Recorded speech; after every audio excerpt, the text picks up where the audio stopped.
Welcome to the NHL Wraparound podcast featuring Neil Smith, President General Manager of the 1994 Stanley Cup champion New York Rangers, and longtime ESPN NHL veteran Vic Morren.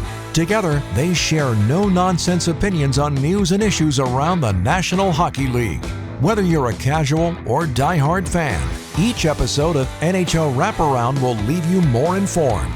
Now, here's your hosts, Neil and Vic. Buckle up for the trade deadline. Welcome to NHL Wraparound for March 3rd, 2025. Vic and Neil with you, and we're going to be joined shortly to discuss the upcoming Friday deadline with Chris Johnston, insider for TSN and senior NHL writer for The Athletic. But first, 3 things you need to pay attention to, brought to you by UBS Financial Services, Inc. Sunday evening, less than 2 minutes left in Vegas.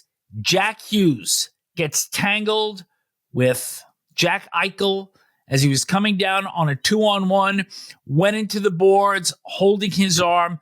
Potentially devastating injury news for the Devils, Neil. Yeah, it definitely looked like it was a either shoulder separation, shoulder injury of some kind.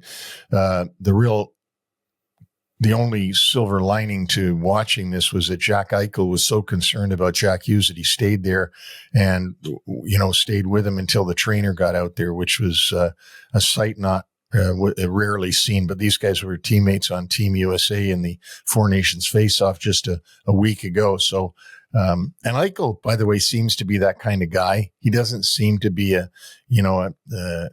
couldn't care less type guy. We're going to know more as the next couple of days unfold when Hughes can be evaluated further. But unfortunately, the injury news stays in the Hughes family because number 2, Quinn, the Vancouver captain and defending Norris Trophy winner, tweaked something in the loss to Seattle on Saturday. He did not practice on Sunday. And in addition to the Canucks now battling with Calgary for the second wild card in the West, they also have St. Louis and Utah to contend with as well. And if he's out for any stretch of time, this is a big problem for the Canucks. Oh, anytime he's out, it's a big problem for the Canucks. He's their leader and their best player and the Norris Trophy winner. I mean, you lose a guy like that, you can't replace him. You just got to wait for him to get back and hope you can keep it together until he gets back. Well, they're tied in points right now. Calgary's still in the middle of a tough road trip. I think it's going to be difficult for either St. Louis or Utah to catch either of those clubs simply because of the games played category. But in an underachieving season for the Canucks, this just kind of compounds things every more. Yeah, and they've had so many different things go wrong, including locker room problems between 2 of their star players, where it ended up in a trade. Quinn Hughes has been in and out of the lineup all year long, really. They've had the goaltending issues where Thatcher Demko has been out most of the year and back and forth, in and out. A lot of things around the Canucks just not going their way this year. Let's go to number 3 with something positive. The Stadium Series at the Old Shoe in Ohio State. 94,751 on hand to watch the Columbus Blue Jackets sweep the home and home with Detroit, a 5-3 win. The Blue Jackets now in the first wild card position. Justin Danforth with the game-winning goal with 2:14 left, somewhat disputed, as appears he got away with a bit of a high stick on Simon Edvinsson. But besides that, the tributes to Johnny Gaudreau and his wife Meredith walking in with Sean Monahan, the Blue Jackets entering the stadium wearing hoodies, which Johnny wore constantly, and even the Red Wings donning jerseys of not only Johnny, but also Matthew Gaudreau that they wore during the course of their hockey careers. Just an enormous event, and great job by Steve Mayer and the NHL putting on a fabulous show, a meaningful game as well. Yeah, and a well-played game, and played hard, and just a great event. I mean, there's nothing at all you can say that it left behind. They did everything right, it seemed like to me. Of course, it was cold, which is perfect in Ohio. And 94,000 souls sat there in that cold to watch a game that you maybe needed binoculars to watch the puck, to see where it went from way up there in the football stadium. But just a great event, and a great event for TV too, I think. It came across really well on TV. Nice job by ESPN on Saturday evening. And that wraps up 3 things you need to pay attention to, brought to you by UBS Financial Services, Inc. Well, now it's my treat and a lot of fun to bring back an old friend, Chris Johnston from TSN, and a senior writer at The Athletic, where we read his stuff all the time online, but also the executive vice president of the Professional Hockey Writers Association. Chris, I didn't know about that one, but I just read that yesterday, that you were VP of the PHWA. That's correct. Yeah, it means I have to get involved when we have some issues between writers and teams at times. That should be a lot of fun, I'm sure. Yeah, it's a great honor on it, actually. I mean, obviously passed down through the years. I mean, I'm living my dream, getting to do this for a profession, and kind of want to pay it forward where I can. And that's great. Well, I think we're all blessed to be able to do this, talk hockey all the time, and go to hockey games, watch hockey games, and know that you're doing it for a reason other than just other than being a fan, which I'm sure we all are. But Chris, you are, you've always been a guy that's been well hooked into getting information and stuff. I mean, I've known you since way back. I guess we met when Sportsnet got their deal, or somewhere around that time anyway, back when. And you've always had a lot of great insights into what's going on in the league, not necessarily on the ice, but off the ice. And I wanted to ask you, we've got the trade deadline coming up in just a couple of days on Friday at 3:00, but some teams have jumped in early, as it seems to be the way it is these days. It's not like my day where everybody waited till the very last minute and then lined up to tell the league what they wanted to do. There was a big trade made the other day with Chicago and Florida. I saw this coming, that Seth Jones was going somewhere because he was completely unhappy in Chicago and has been for a long time. It ends up that he goes to Florida with a 4th-round pick. And the Blackhawks get a young goaltender that looks to be pretty good in Spencer Knight, the backup there, but obviously the backup to Bobrovsky. And then they get also a 1st-round pick from the Florida Panthers. What's your take on that deal? Well, I think for the reasons you mentioned, that Seth Jones so clearly wanted a fresh start after enduring, 4 losing seasons in Chicago. This is a pretty good piece of business for the Blackhawks because, he'd done a couple interviews publicly about this. Obviously, when that happens, people like all of us get hooked into it. And so I think it was in danger of perhaps becoming, a much bigger story, a much bigger distraction for their team. And so to make the deal they did, they had to eat a pretty big portion of Seth Jones's contract, Chicago, to make that trade happen. And so, that's kind of part of the business side, is getting, $2.5 million for the next 5 years per year. Chicago's still going to pay Seth, but to get a 1st-round pick, to get what they hope is their goaltender of probably the present, but also the future in Spencer Knight, I think it's a nice piece of business from the Blackhawks end, because quite often in these situations, Neil, like you look at players we know might need a fresh start. It's not the exact same situation, but let's talk about Erik Karlsson in Pittsburgh. I mean, I think in a perfect world, the Penguins would like to move Karlsson, but it's a tough trade to make. And, it's probably a trade that doesn't happen at this deadline, although I can't say with 100% certainty it won't. I think that Chicago's in a similar spot with Jones in that they obviously didn't have to make it now, but the longer this went on, I don't think was going to serve anyone well. And so, they were also dealing with a pretty limited group of teams. It might have been 1, it might have been 2, depending on who you listen to. But Seth Jones had a no movement clause here. And so given all those parameters, I think Chicago can feel good about the deal it made. They can move forward. And obviously in Florida, I mean, now they're getting Seth Jones as a $7 million defenseman, not a $9.5 million one. He can give them security in the short term and longer term. And I expect he'll have a career renaissance there, quite honestly, just because he doesn't have to be the guy. He doesn't have to soak up all the number 1 minutes. And he's not even their highest paid player or anything like that. So I think a lot of the focus that he's played under will go away with the Panthers. And he's really going from one extreme to the other. When you really think about it, you're going from a team with no chance right from training camp right till the end, like zero chance of anything, to a team that's trying to repeat to win the Stanley Cup and is full of players that have this, his status in the league.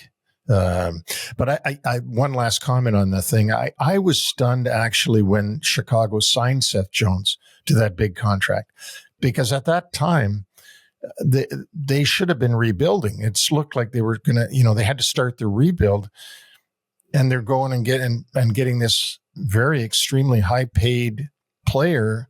It just didn't seem to be the right fit at that time. No. And look, they did it. They basically made that trade. They traded for his rights from Columbus and signed him to that 8-year extension right before they went into the rebuild, essentially maybe a year before the rebuild started. And then, so after Seth Jones, they get him, he signs that deal, obviously great city, Chicago. He wants to be part of, the Blackhawks, rising up. Then all they've done since is trade away all the other useful established players around him, starting with Patrick Kane, but even Alex DeBrincat, Brandon Hagel, guys that have gone on and had success elsewhere. And so, I think that's what made it so tough for Seth and the organization. It was kind of a last Hail Mary by the previous, Blackhawks management group with Seth. And then they've been sort of stuck with each other because he signed that big contract. He was not in a position, I don't think, to play up to it, which is not to absolve him, of course, entirely of his part in that. But it's just you're right, one extreme to the other, because I do think Seth, for as long a career as he's had, he's never really played on a top team. He's barely played on any good teams. And this now is, joining a team that's been to back-to-back finals, all sorts of players around him. Like, I just think he can focus on a very specific role. And, even having his contract lowered, he still makes the same amount of money, but he just looks different when you call up, Puckpedia or whatever, and you go to their cap sheet. It doesn't look quite as glaring how much money he's making. So, I think this is one of these rare trades that maybe benefits everybody involved, from the players to the teams. And the fact that it got done ahead of the deadline, I think, is key. And Bill Zito may not be done in Florida, because with Matt Tkachuk now going on long-term IR, that's $8.7 million of cap space that they have to spend potentially by Friday. Yeah, it's wild. And look, we've seen other teams use this mechanism where you've got a player on LTIR through the end of the regular season, but you hope he's back for the playoffs. That's where the Panthers are at with Matthew Tkachuk, injured during the Four Nations tournament. And, man, it just opens up a world of possibilities. I think Florida will probably get a depth goaltender, and losing Spencer Knight, that was their backup. They bring up Chris Streeter from the AHL, but I could see them getting another goaltender just to secure themselves there and before the deadline. And then obviously they're going to see what they can do at forward. And, I don't think it's a guarantee that they're going to spend all that cap space, that they're going to make a big impact trade. But, look at Bill Zito's track record. I mean, he's been unafraid to take big gambles. It's paid off in a huge way from where the Panthers were when he took over that organization to what they've become, and obviously winning a championship last spring. And, that the front office wants to give that roster every chance it can to have another opportunity perhaps to go on a long playoff run. So I think, I'd look at Vegas and Tampa as two teams that are always contenders, that are always in the mix to make a big trade, perhaps something we don't see coming. I'd add Florida to that list, ahead of this year's deadline, just because of that cap space. And I think they have an internal desire to see what else they can do. Also, those two clubs you just mentioned have kind of circumvented the cap during their championship years as well. So I think Florida certainly trying to join them and perhaps even repeat here. But another club that's got big aims on the Stanley Cup, the Colorado Avalanche, pulled off a deal with the Rangers 2 days ago. The Avs pick up Ryan Lindgren, Jimmy Vesey, and unsigned Hank Kempf in exchange for Calvin DeHaan, Juuso Parssinen, and a pair of draft picks. And from the Rangers' perspective first, both were unrestricted free agents going forward. I don't think there was any sign that Chris Drury was going to re-sign them. But for the Avs now, they get a defenseman who was on the top pair in New York. He's not going to be that with Cale Makar and Devon Taves in Colorado. So certainly a good depth move for them in getting Lindgren and also Vesey as a bottom six forward. Yeah, I mean, it speaks to how tumultuous the year has been on Broadway that the Rangers are in a spot where they're worried about losing UFAs for nothing. You know, that's part of the rationale for this move, right? Is just what an up and down season in New York, and you know, they held Riley Smith out of the game on Sunday. I think he'll join them for a lot of the same reasons. He's a pending UFA. You know, from the Colorado angle of this trade, they wanted to get ahead of the market. I mean, it's been kind of a bit of a strange year, I guess, because we're so close to Friday's deadline, and yet there still aren't that many declared sellers. And so there's just not a ton of players out there, and there's not, you don't have certainty. I mean, you can count on as a GM, and Neil, I know you can speak to this with your experience, that you could count on a few more teams are probably going to get in the mix here and start peddling players, but you just don't know if you're on the buying side of that equation, like what are the prices going to be? I think you get a little nervous. And so, you know, the Avalanche get a little certainty here, particularly with Lindgren. That was probably their biggest need out of the deadline, is just wanting to shore up the blue line a little bit more. And they love to compete on this player, warrior type guy. I know the stats are not kind to Ryan Lindgren. He's among many players in New York that have struggled this season, but I think they're banking on the track record and, you know, just kind of the high character of the player to fit in with their group and make a difference. And now, you know, they do have a couple more days to perhaps tinker, make another move for the forward group. But, you know, the Avs are kind of an interesting case this year. I mean, which contender in season has done more to remake their roster? I mean, they've made 2 goaltending moves, obviously the big Mikko Rantanen trade that's brought back Martin Necas and Jack Drury. And now, you know, they addressed their blue line with, I think, still a little room to maneuver before the deadline. And you know, if anything, they can sleep a little better over the weekend because they're not among the GMs out there knowing they have to make a big trade in these last few days before the deadline. I think that they're in a more favorable position to try to strike strategically now with the remaining time. One of the clear sellers, the Nashville Predators, whose season has been a nightmare from literally day one. They send Gustav Nyquist to the Minnesota Wild. This is the second time in 3 years that the Wild have acquired him at the deadline. And for a Minnesota team that has been really banged up by injury, this is a good move for them. Yeah, I mean, it speaks to probably positively of Gustav Nyquist. A few of his exes were interested because Columbus was among the teams that wanted to try to acquire him here. And obviously Minnesota felt good about their past with him, even though it was a brief one in 2023 because he was injured when they acquired him, played 4 regular season games and then their first round playoff series. But, you know, I think it fits a similar kind of conversation here with what Bill Guerin was trying to accomplish. He only has so much cap room. You know, they're really navigating a tough picture there with Joel Eriksson-Ek and Kirill Kaprizov currently out injured, but probably coming back during the season.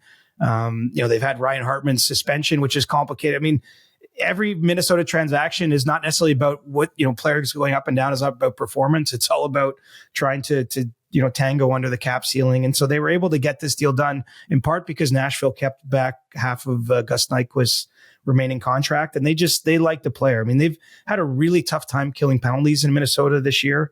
As much as we might focus on what Nyquist can bring potentially even to their top 6 or their third line, a little bit of offensive punch. You know, I think they're hoping that he can maybe chip in on the PK and help them turn things around because it's been one of their Achilles heels this season. And the price is something that Minnesota could digest. So, you know, it makes sense for them from the Nashville end. They're just, as you say, like it's a kind of a weird year for the Predators because they obviously weren't planning on being where they are in the standings. I don't think they want to contemplate a full scale teardown. So it's not as though every veteran player's, it's not a big fire sale that Barry Trotz is conducting here, but Nyquist was his easiest rental to move. And there was a ton of interest in him and they pulled the trigger on the weekend. You know, one of the most perplexing situations in the league to try to analyze is that of Carolina. Even at the best of times, they're perplexing the way that operation is run. But I regress. Mikko Rantanen is their latest star that they have acquired that doesn't have a contract past the end of the year. Last year, it was Gensel that they picked up. And they lost him in the offseason, as we all know. He's now in Tampa. Mikko Rantanen, I was stunned by that trade, but he really hasn't done much since getting to Carolina for whatever reason. And now he is a UFA at the end of the year. They haven't signed him. There's been some talk around there. My feeling, I'll just give you my opinion, and that is that they will not trade him at the deadline. They're going to hang on to him and try to win the cup, because that's what Tom Dundon does. He's going for it. And, Rantanen will then do what he feels is best for himself in the offseason. What's your take, Chris, on the Rantanen sort of question mark? Well, I share your opinion. I think it's not particularly likely he's moved by Friday. Even just talking to some other teams, like I've kind of posed the question for fun to their managers, is there a better player than Martin Necas out there for Carolina if they were to trade him?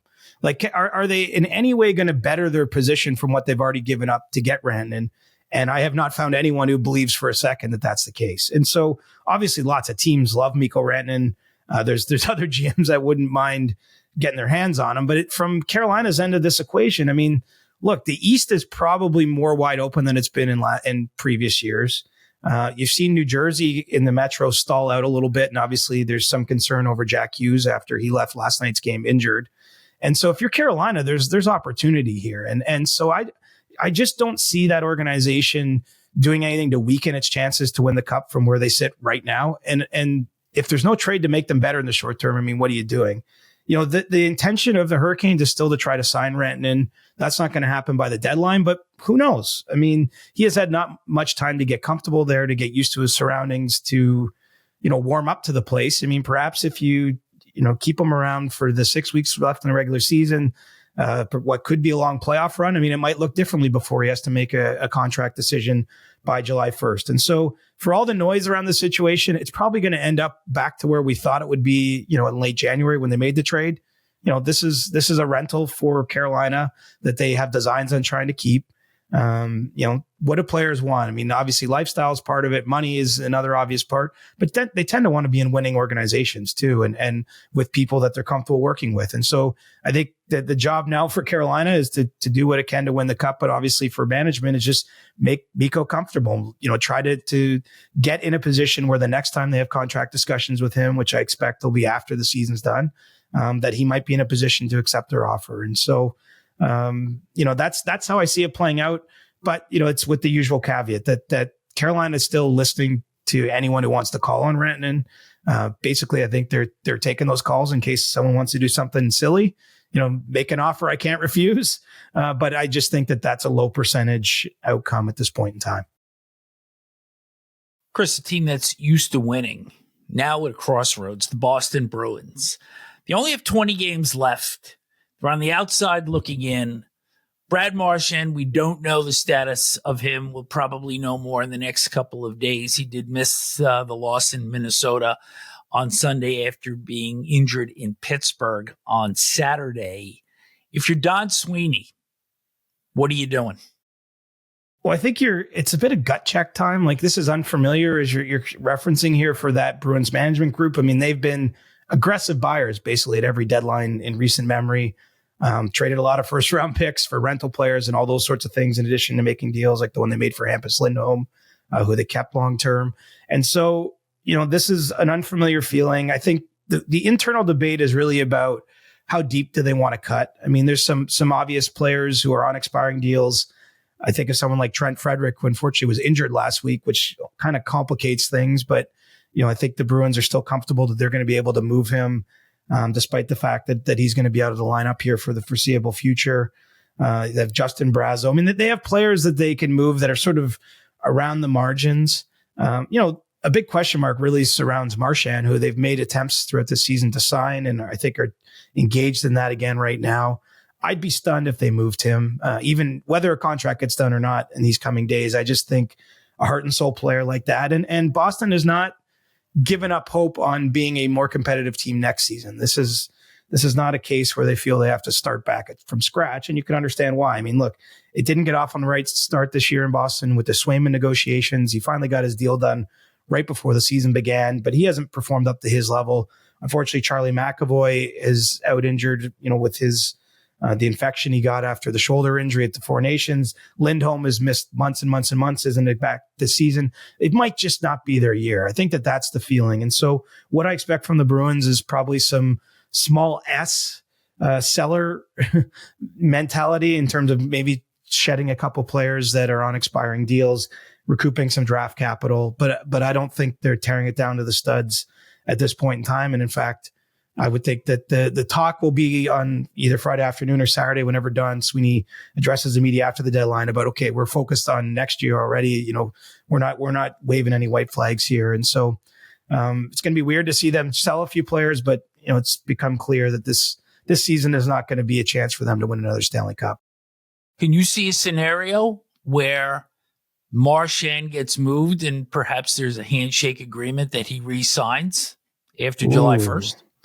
That would be the ultimate shocker. But it can't be ruled out entirely, in part because Marchand does not have full trade protection in his contract. And so it's not his desire to be moved. I know that. I think he'd really like the idea of being a career-long Bruin and to finish up his time. But, part of what's held up a contract extension at this point in time is he wants a little more term than they're willing to give at this stage. I mean, if you look at the way things ended with Patrice Bergeron, I think he played on at least one-year deal, if not multiple one-year deals at the end.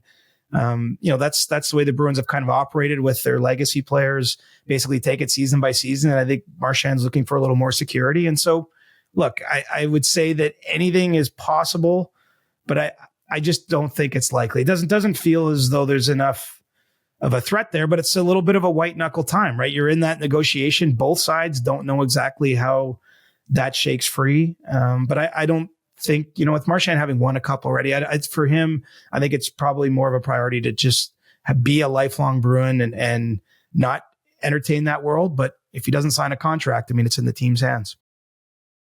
Chris, we wanted to ask you about three contenders, and we've already asked you about Florida, and we talked about Seth Jones. I think that's their big move. I don't know how they could make a bigger one than that before the deadline.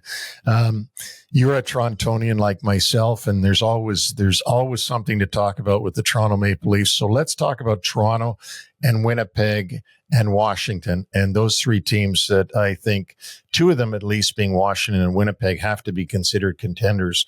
But what are your thoughts on those three teams? Well, I'll start with Washington, Winnipeg, because there's a lot of, I think, crossover in thinking there. Both GMs in these cases, Chris Patrick and Kevin Cheveldayoff, are concerned about disrupting the chemistry that has their respective teams at the top of the conference. I don't get the sense that either is inclined to take what we might call a big swing at this deadline. I think they're actually looking at some of the same groups of players, kind of depth forwards, the guys like Yoel Armina, Jake Evans, Ryan Donato, some of the rentals that'll move for, we'll see what the prices end up with, because I do think there's a lot of teams looking at that same group of players, but, not looking to do anything too dramatic in those circumstances, just because things have gone so well. And it might be more of a surprise in Washington than Winnipeg. They did creep into the playoffs last year, made some big moves last summer, but, you weren't sure how that would all shake out. And the Capitals have taken huge steps. Everything from their underlying numbers to the amount of goals they're scoring as a team. They've taken dramatic steps forward. They've signed both their goaltenders. Charlie Lindgren gets an extension today. But Logan Thompson as well was a UFA when the season began. So I think Washington's pretty comfortable with its group. They've got Ryan Leonard as well, their top prospect, likely to sign an NHL contract when the season's done at Boston College. So I don't think they're going to do anything too wild there. And I put Winnipeg in the same bucket. Toronto, meanwhile, is looking at bigger moves. And there's certainly no guarantee anything happens. Brad Treliving, the Leafs GM, met the reporters over the weekend, took what I view as a concerted effort to try to tamp down expectations, which is probably half the job when you manage in a market like Toronto, and there's a lot of opinions out there, and there's a ravenous fan base. And let's face it, it's a team that's had some pretty intriguing core players for a long time, but they haven't achieved success together. The Leafs don't have a ton of cap space. Braden Shen is probably the best option for them, the least that they've identified, because they're looking for an upgrade at center, probably for their third line. And it falls off from what Shen is. Now, the Blues don't have to trade Braden Shen. He's got 3 more years on his deal. They've actually won a couple games lately and are still in the mix themselves on the Western Conference side of the equation. And so I think it's a bit of a staring contest.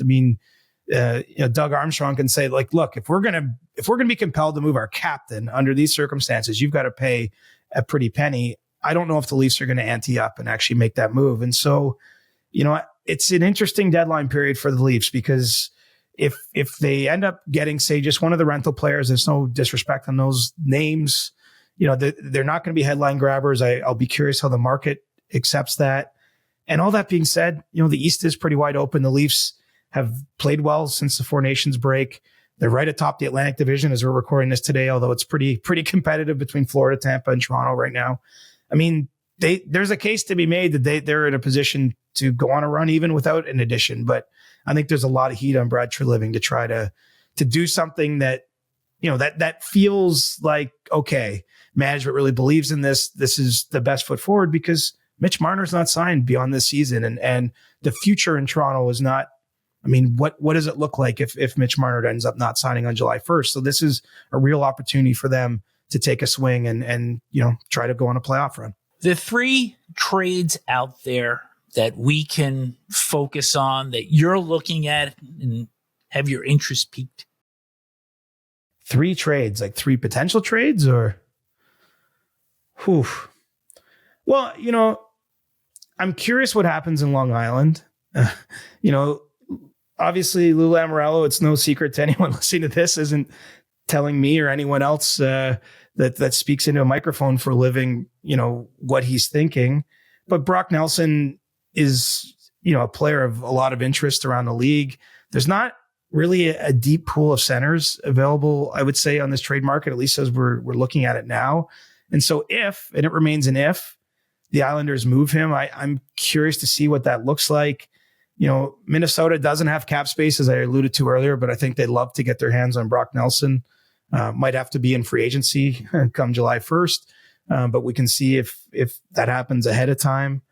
What else am I interested in? I mean, is there anything on your mind? Or sometimes I get so in the weeds, I don't see the big picture with where things are going around the league. It is true. And that's why I was trying to see that usually the teams that make the splash, you're looking for those teams, like we said, like Winnipeg, Washington, Florida, name another contender. Tampa. Dallas already went. Yeah. Tampa. I want to see what Tampa does. They always surprise me with something.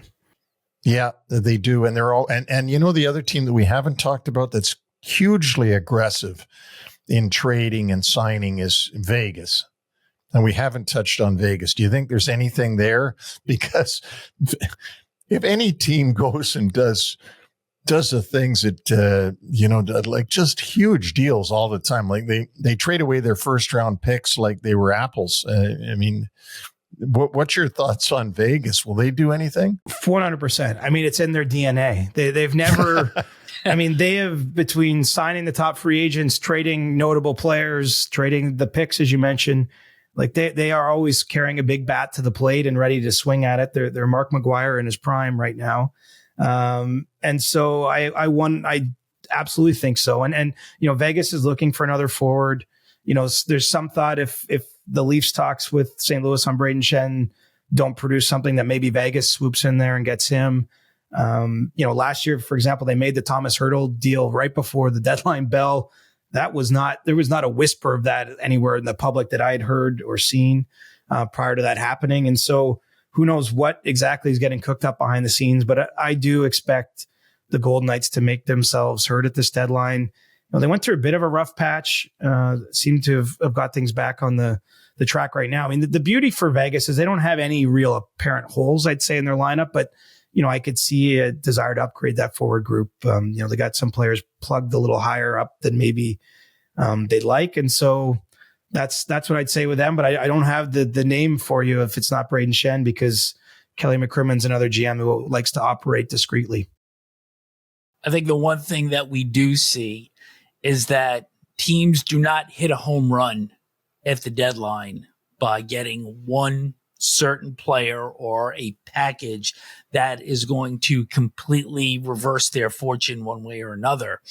But we see a lot of singles hitters out there.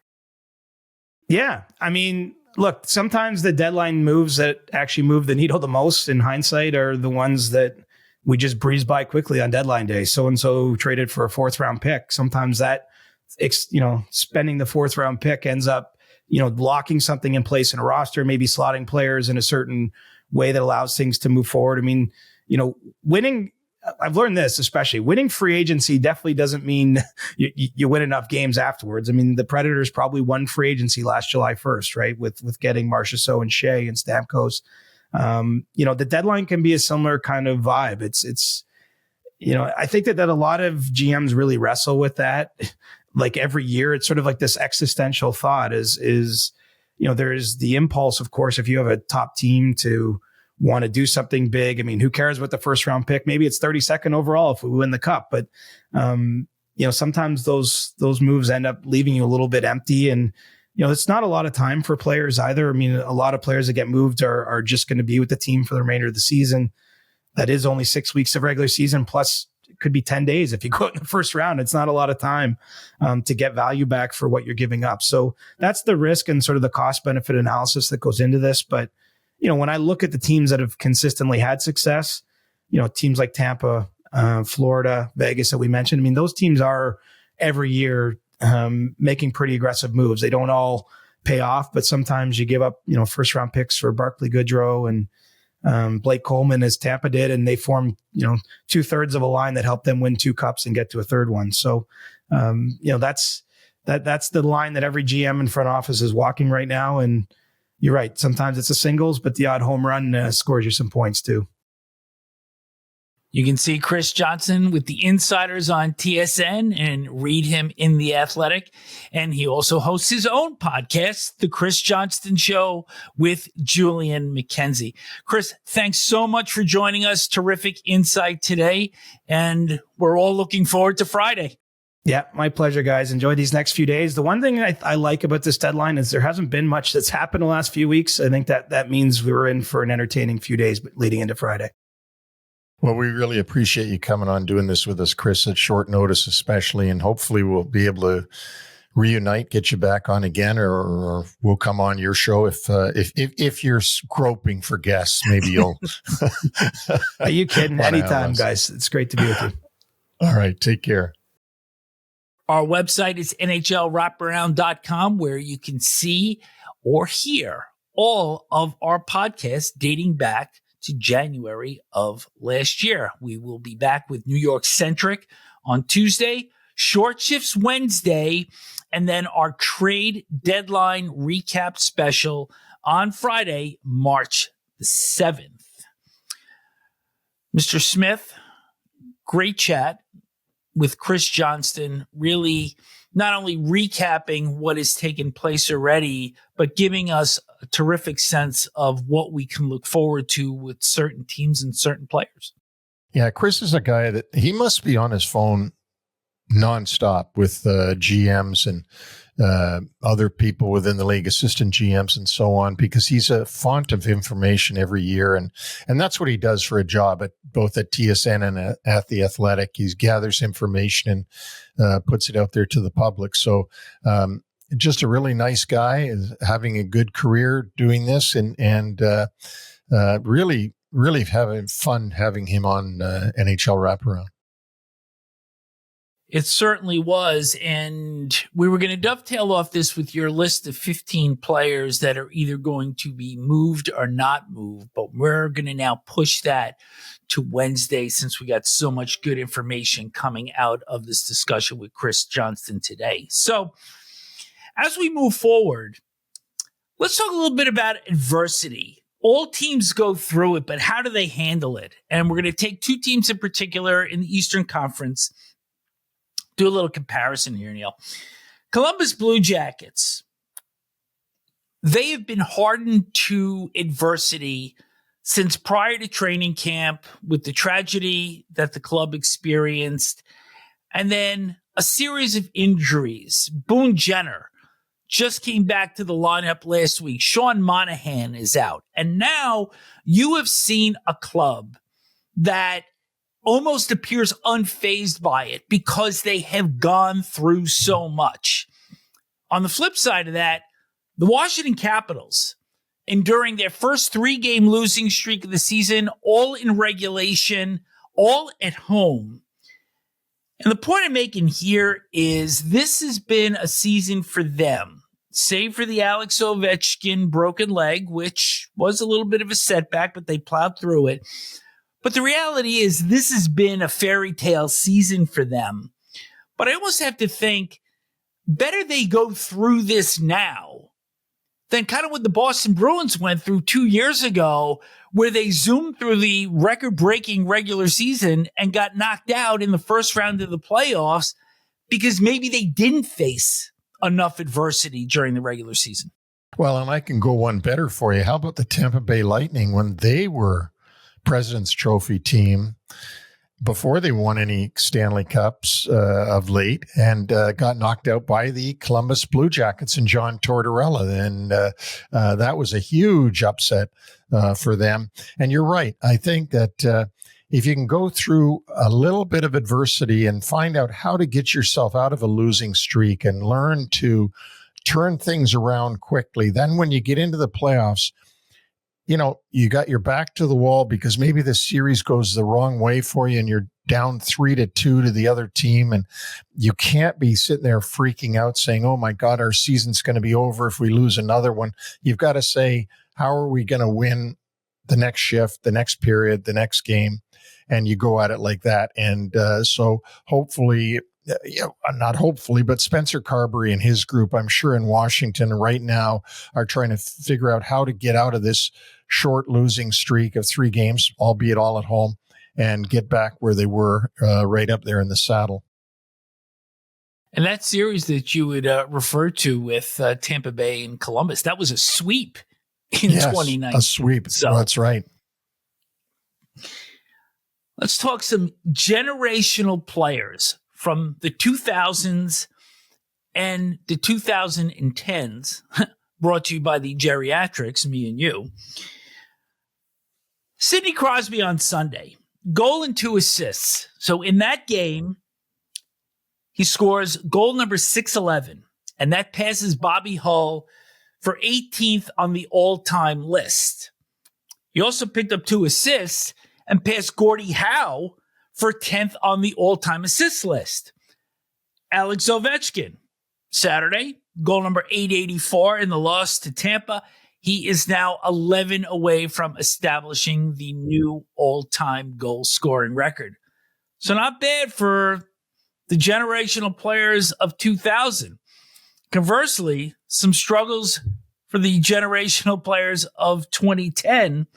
Connor McDavid, since February 1st, 9 games played, 1 goal, 7 assists, a -11, and no goals in the last 7 games. Auston Matthews, despite his goal and an assist in the win at Pittsburgh on Sunday, that was his first goal with an actual goaltender in the net since January 22nd. Both players were slumping before the Four Nations, and both are spinning their wheels a little bit coming out of it. Yeah, and you got to wonder with McDavid and Matthews, particularly Matthews, adapting to Craig Berube and a much, other than on Sunday, of course, a much better defensive style team. And you got to wonder whether Matthews is always sort of trying to be conscious of his defensive, his defensive responsibilities and not playing just the out and out run and gun type game that had been playing before this. And I don't have any evidence of that. I'm just, that's my observation. With McDavid, it could be the same thing. Where they're trying to play much more of just a team game, not just Connor, go do what you do. You're so great. Do whatever you do. And maybe that's bogging him down a little bit.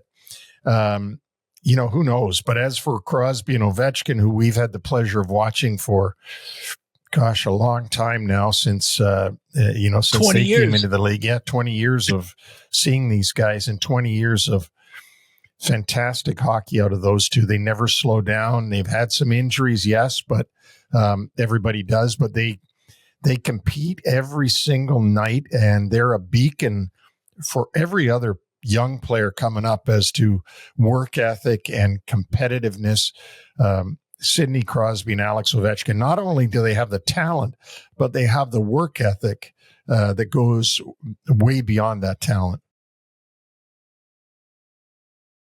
The Penguins season this year has been a big disappointment, as has that of the Nashville Predators. And could there have been a more fitting reflection of both of those seasons than what we saw during this past weekend? On Sunday, Penguins were up 4-3 late in the second. They give up 2 breakaway goals with 56 and 0.1 seconds left in the period. Goals by John Tavares and Matthew Nyes. They did come back to tie the game, but lost in overtime. But just the look on head coach Mike Sullivan's face kind of summed everything up that has been going on in Pittsburgh this year. And then with Nashville, Steven Stamkos, now pointless in his last 13 games, with the goaltender pulled at UBS Arena on Saturday with you in attendance. He threw a blind pass back to the point, split the defense, and put it right into the center of the net for an own goal that was credited to Ilya Sorokin. He's the third goalie to be credited or score a goal this year. Philip Gustafsson with Minnesota and Alec Nedeljkovic in Pittsburgh. But he's the first Islander goalie since Billy Smith to be credited with a goalie, and it was under similar circumstances back in November of 1979 when Rob Ramage slid the puck into the Rockies net. So just to kind of sum this up, really microcosms of both seasons in Pittsburgh and Nashville. Oh, absolutely. I mean, the Nashville situation, for all of its fanfare, including from yours truly, for what they did in the offseason, it has been an unmitigated disaster in Nashville this year.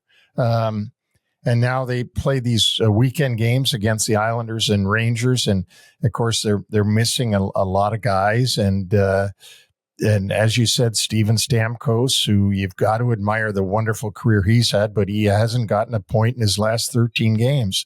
And, added insult to injury with the Sorokin goal that he gave him. And then you got the Penguins, who just, I know, Vic, you've heard me say it many times, I don't know what their plan is. I don't know what they're trying to do. I just see a team that, they're bad from the goaltender out. I mean, their saving grace is 87, who we just talked about, Sidney Crosby.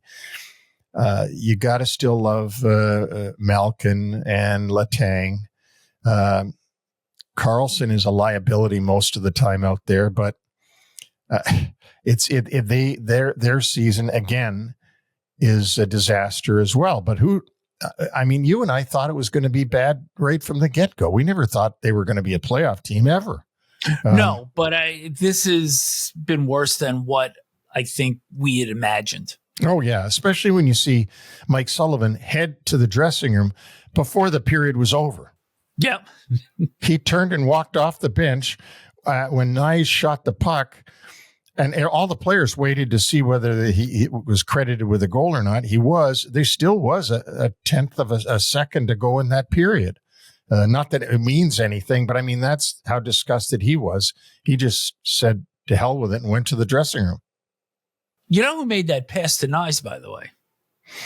No. 6'5". Oh, really? Yeah, really? oh, yeah. He passed it. Oh, okay. Yes. All right, we're going to hit some player notes here. For Nashville, it keeps getting worse. Roman Josi, the captain of the club, to IR. He was hit by Sam Bennett last week. As we mentioned earlier, Brad Marchand left Saturday's game when he was hit by P.O. Joseph of the Penguins, who was then hit later by Mark Kastelik. Marchand missed Sunday's loss in Minnesota. He'll be reevaluated probably today, being Monday. And Joseph did not play in the loss to Toronto on Sunday. Brady Tkachuk, Josh Norris, Shane Pinto all returned for Saturday's win against San Jose. Tkachuk and Pinto both scored goals. Garnet Hathaway, forward for the Flyers, missed Saturday's game in Winnipeg. He had been hit Thursday, blindsided by Boku Imama. He did travel with the team to Winnipeg and it is hopeful that he may be able to return Tuesday against the Calgary Flames. And bad news continues for Kirby Dach. Right knee surgery. He is out for the rest of the season.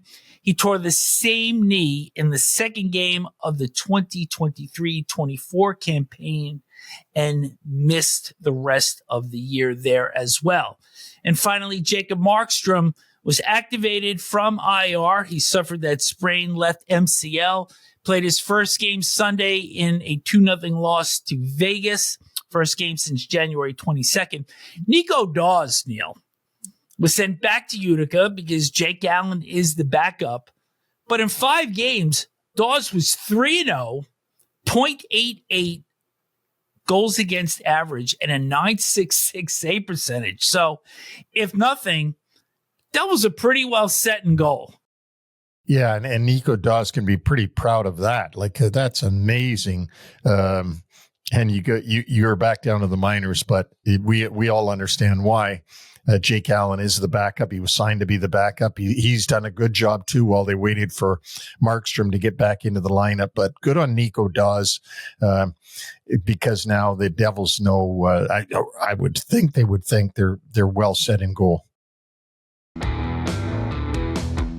This is the human side of the story, and we're going to tap into your history and the angst of the GM world leading up to the trade deadline. And back in the day, the deadline was 26 days prior to the end of the regular season. Now it's closer to 6 weeks. But did the days of the deadline approaching have the same feel 3 decades ago as it does today? Because now it's almost a national holiday in Canada. Sportsnet, TSN have shows. ESPN has a show. We're going to have a show. But is the feel the same as it once was?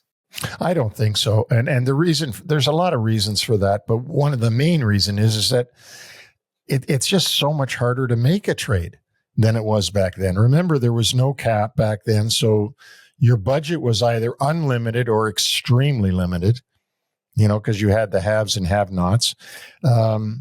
And, as I said, it just was it's much harder today to make a trade. The contracts are extremely long. When you look around, we were just talking earlier about Seth Jones. He's already gone through 4 years of his contract and he's got more to go with Florida. So that's why these things are so much harder today to make a trade. I think there's less options for GMs today than there was in my day. And there's 32 teams, which gives you, I guess one could say, more options, more players out there, but it's really restricted on what you can do today than it was in my time.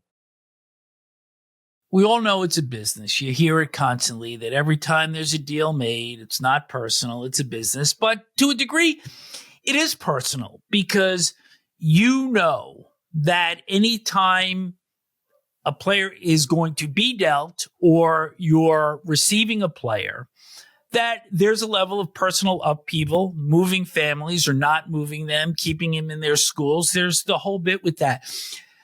Was there a challenge for you in terms of being able to detach yourself from what the emotional piece would be for the players that were being traded? Yeah, you learn to do that after a while. At first, I remember the first trade I ever made,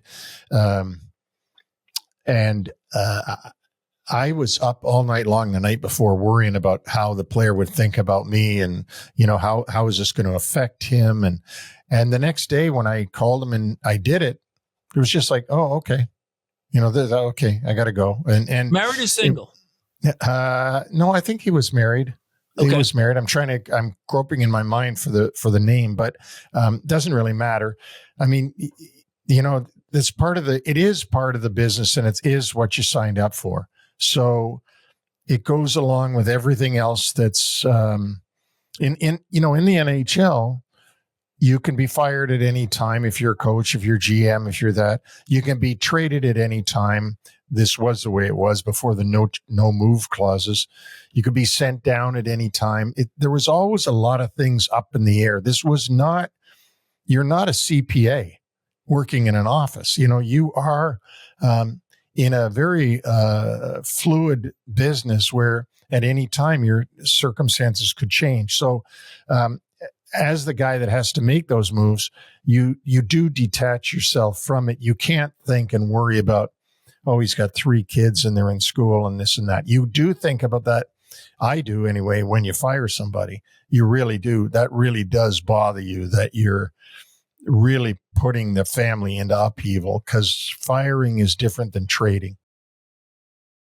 When it's all said and done, there's got to be some sort of emotion from a general manager. But is it relief? Is it satisfaction? Is it regret? I mean, I'm sure you've probably experienced all of those at various deadlines during the course of your career. Yeah, when you make a trade at the deadline, you know, you're when you're selling, and I only did that I think once, you're concerned that you're waving the white flag on the season to your fans, and that doesn't feel good at all. I mean, not at all, because you brag about the young guys you got and how good they're going to be and what the future's like and all that. But it just doesn't feel good to know that you're going to have to go through another month of knowing you're not going to make the playoffs before you can hide for the summer.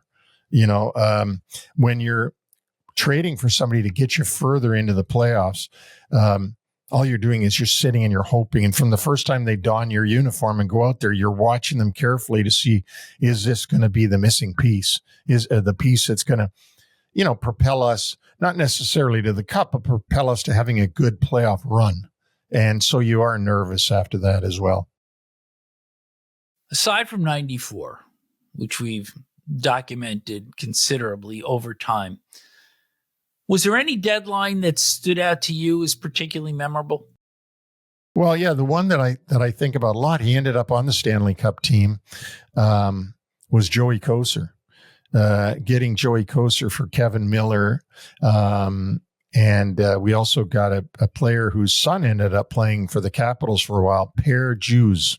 Yes. Remember Per Juice? I do remember Per Juice. And he actually was really good for us the next season, which I believe was, I believe we got Joey in 91 from Detroit for Kevin Miller. And then, you know, we had a heck of a run there, and Joey ended up on the Stanley Cup team in 94. So, and was a big part of the reason why we were able to be a lot tougher team than we had been previously. So that deadline deal stands out to me for whatever reason, maybe because I was there when Joey was drafted by Detroit. I was part of that. And then bringing him from Detroit, you know, it feels funny. I knew him when the day we drafted him. And then, you know, I end up trading for him with New York. So it's that one was memorable. Yeah. Come Friday of this week, the teams will now know who they will go to war with for the rest of the season. And that will wrap up NHL Wraparound for today. Thanks to Chris Johnston from TSN and The Athletic. Thanks to UBS Financial Services, Inc. NHL Wraparound and UBS Financial Services, Inc. are not affiliated. UBS is a sponsor of 3 things you need to pay attention to. No other affiliation, relationship, or endorsement is made, suggested, intended, or should be implied or inferred between UBS and VNS Productions, LLC, or any of the individuals or businesses and or their respective products and services appearing in this program. Thanks to our listeners. Send questions or comments to nhlwraparound@gmail.com. If you would like to reach out to me or Neil directly, please do so at neil@nhlwraparound.com or vic@nhlwraparound.com. Reminder that all of our podcasts are on all platforms, including Apple Podcasts, Amazon, iHeartRadio, Spotify, YouTube, and our complete catalog can be found on our website, nhlwraparound.com. So please subscribe, like us, And a reminder that New York Centric drops again tomorrow, being Tuesday, Short Shifts Wednesday, and the trade deadline recap show on Friday. So, sir, a lot of work ahead of us this week. Certainly do, and a lot of fun to come up. A lot of interesting things will happen and a lot of stuff to talk about. So please come back, listen, subscribe, and like us, and we're going to keep going. We had a great time today. Looking forward to having a great time tomorrow and throughout the rest of the week. So thanks again for listening, and we'll see you with New York Centric on Tuesday.